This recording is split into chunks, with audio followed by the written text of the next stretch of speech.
വചനവീഥിയിലൂടെ father JB Puthur. വിശുദ്ധ മത്തായി രചിച്ച യേശുവിന്റെ സുവിശേഷം, അധ്യായം 5, 21 മുതൽ 26 വരെയുള്ള വാക്യങ്ങൾ. സഹോദരനുമായി രമ്യതപ്പെടുക, കൊല്ലരുത്.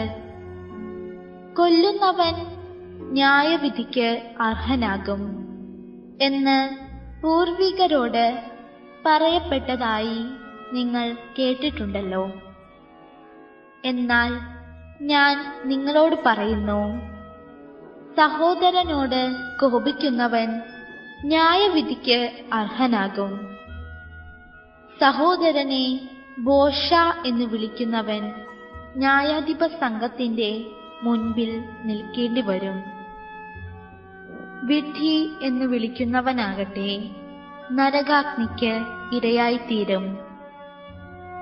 നീ ബലിപീഠത്തിൽ കാഴ്ചയർപ്പിക്കുമ്പോൾ നിന്റെ സഹോദരന് നിന്നോട് എന്തെങ്കിലും വിരോധം ഉണ്ടെന്ന് അവിടെ വെച്ച് ഓർത്താൽ, കാഴ്ചവസ്തു അവിടെ ബലിപീഠത്തിനു മുൻപിൽ വച്ചിട്ട് പോയി സഹോദരനോട് രമ്യതപ്പെടുക. പിന്നെ വന്ന് കാഴ്ചയർപ്പിക്കുക. നീ പ്രതിയോഗിയോട് വഴിക്ക് വെച്ച് തന്നെ വേഗം രമ്യതപ്പെട്ടുകൊള്ളുക. അല്ലെങ്കിൽ പ്രതിയോഗി നിന്നെ ന്യായാധിപനും ന്യായാധിപൻ സേവകനും ഏൽപ്പിച്ചു കൊടുക്കും. അങ്ങനെ നീ കാരാഗൃഹത്തിൽ അടയ്ക്കപ്പെടും.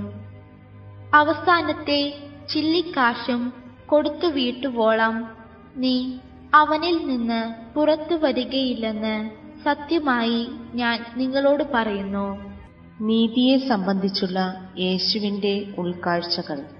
മൂല്യലോകത്തിൽ മാതൃസ്ഥാനം കൽപ്പിക്കാവുന്നതാണല്ലോ നീതിയാകുന്ന മൂല്യത്തിന്.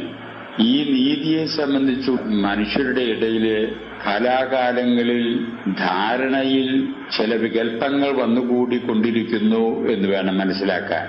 ഉദാഹരണമായി, യേശുവിന്റെ കാലത്ത് തന്നെ യഹൂദ സമുദായത്തിൽ പ്രബലമായിട്ടുള്ള 2 വിഭാഗക്കാരായിരുന്നല്ലോ ഫരീസയരും നിയമജ്ഞരും. അവരുടെ ചിന്തയനുസരിച്ച് പകരത്തിന് പകരം എന്നുള്ളതായിരുന്നു നീതിയുടെ പ്രവർത്തന ശൈലി. എന്നാൽ യേശു അതിന് പകരം പകരത്തിന് ക്ഷമ, പകരത്തിന് കാത്തിരിപ്പ്, പകരത്തിന് സഹിഷ്ണുത, പകരത്തിന് സ്നേഹം, പകരത്തിന് ഔദാര്യം, ഇതുവഴി ഈ പകരം ചെയ്ത മനുഷ്യനെ നേടാനാകും. ആ മനുഷ്യന്റെ മനസ്സിലെ വ്യതിയാനങ്ങൾ വരുത്താനാകും. കൂടുതൽ ശ്രേഷ്ഠമായിട്ടുള്ള മനുഷ്യത്വത്തിലേക്ക് അവൻ കടന്നു വരാനിടവരും എന്നുള്ളതാണ് ഈ ചിന്തയുടെ പ്രത്യേകത. നീതിയെ സംബന്ധിച്ചുള്ള ചില ഉൾക്കാഴ്ചകൾ നമുക്കായിട്ട് നൽകുന്നതാണ് ഇന്നത്തെ സുവിശേഷം എന്ന് വേണം വിചാരിക്കാൻ. അടിസ്ഥാനപരമായിട്ട് യേശുവിന്റെ നീതിയെ സംബന്ധിച്ചുള്ള വീക്ഷണത്തിൽ സഹജീവികൾക്ക് കൊടുക്കേണ്ട സമയത്ത് കൊടുക്കേണ്ട വിധത്തിൽ തന്നെ കൊടുക്കാൻ തയ്യാറാകണം. മറിച്ച് സഹജീവികളിൽ നിന്ന് പിടിച്ചു പറ്റാനുള്ള ശ്രമത്തേക്കാൾ കൊടുത്തു തീർക്കാനുള്ള ശ്രമമാണ് നീതിബോധമുള്ള മനുഷ്യനിൽ നിന്ന് പ്രതീക്ഷിക്കുന്നത് എന്നാണ് യേശു വ്യക്തമാക്കുന്നത്. ഇതൊരു പുതിയ ദർശനമാണ്. ലോകത്തിന് യേശു നൽകിയ സംഭാവനകളിൽ പ്രാധാന്യമേറിയ ഒരു സംഭാവനയായിട്ട് ഇതിനെ കരുതാം. നിരീശ്വര പ്രത്യയശാസ്ത്രത്തിൽ അധിഷ്ഠിതമായിട്ടുള്ള പല പ്രസ്ഥാനങ്ങളും അവര് നീതിയെ സംബന്ധിച്ചുള്ള ദർശനം കൊടുക്കേണ്ടത് കൊടുക്കുക എന്നതിനേക്കാൾ പിടിച്ചു പറ്റാനുള്ള പരിശ്രമമാണ് അവരുടെ നീതിയെ സംബന്ധിച്ചുള്ള ദർശനത്തിൽ മുൻപന്തിയിൽ നിൽക്കുക. കൊള്ള മുതൽ പങ്കുവെക്കുന്നതിൽ കൂടെയാണ് അവരെ സംബന്ധിച്ചിടത്തോളം നീതി പുലരുന്നത്. അവരെ സംബന്ധിച്ചിടത്തോളം ജീവകാരുണ്യ പ്രവർത്തനങ്ങളും പരസഹായമൊക്കെ ഈ പങ്കുവെപ്പിലിൽ കൂടിയാണ് അവർ കണ്ടെത്തുന്നത്. എന്നാൽ യേശുവിന്റെ ദർശനം അനുസരിച്ച് പങ്കുവെക്കുന്ന മനുഷ്യൻ അല്പം വിഷമിച്ചായാലും കുറഞ്ഞിട്ടായാലും മറ്റുള്ളവർക്ക് കൊടുക്കുന്നതിലൂടെ സന്തോഷം കണ്ടെത്തുന്ന നീതിബോധം. എന്നാൽ നിരീശ്വര പ്രസ്ഥാനക്കാര് സ്വയം കുറഞ്ഞുകൊണ്ട് സ്വയം ഇല്ലാതെയാക്കിക്കൊണ്ട് മറ്റുള്ളവരെ വളർത്താൻ ഒരിക്കലും അവരുടെ നീതിബോധം അവരെ അനുവദിക്കുന്നില്ല. ഇവിടെയാണ് ഈശ്വര പ്രത്യയശാസ്ത്രങ്ങളും നിരീശ്വര പ്രത്യയശാസ്ത്രങ്ങളും തമ്മിൽ വഴിമാറുന്നത്. വളരെ ശ്രദ്ധേയമായിട്ടുള്ള രണ്ട് വഴികളാണിത്.